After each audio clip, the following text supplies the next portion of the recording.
yourself. You are very sharp, I know that.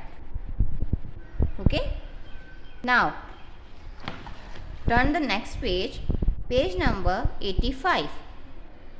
It is a mind work. Part A is saying part A is one half of a figure. Draw a possible figure. What it is saying कि ये जो part A है, ये जो box बना हुआ है जिसमें ए लिखा हुआ है, ये किसी फिगर का एक पार्ट है, एक हाफ है. ठीक है, एक हाफ है. अब हमें दूसरा पॉसिबल पार्ट उस फिगर का बनाकर उस फिगर को कंप्लीट करना है.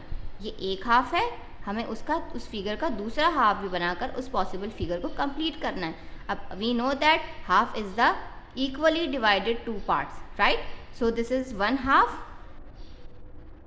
इसका मतलब है the other one is also the same, right? So we will join the two parts. We will draw the other part exactly as the same, and then we will join the two halves of that picture, and we will see which picture is going to appear, right? Okay. B, part A is 1/4 of a figure. Draw a possible figure. अब अगर part A एक quarter है, यानी कि एक figure का fourth part है, तो हमें उस फिगर के और कितने पार्ट्स बनाने पड़ेंगे उस फिगर को कंप्लीट करने के लिए?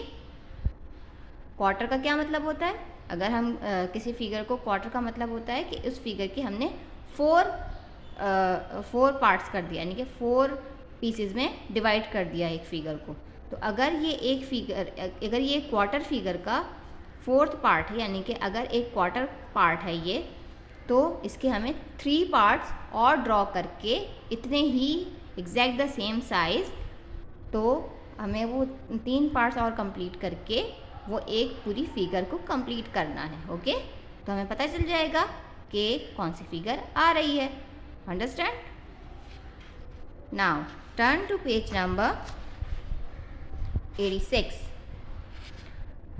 Cross out the shape that do not show 4 halves और 4 quarter.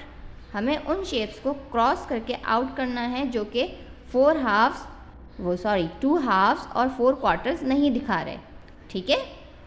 Shape number 1, this figure is showing 4 parts, but the four quarters are equal or not, because this must be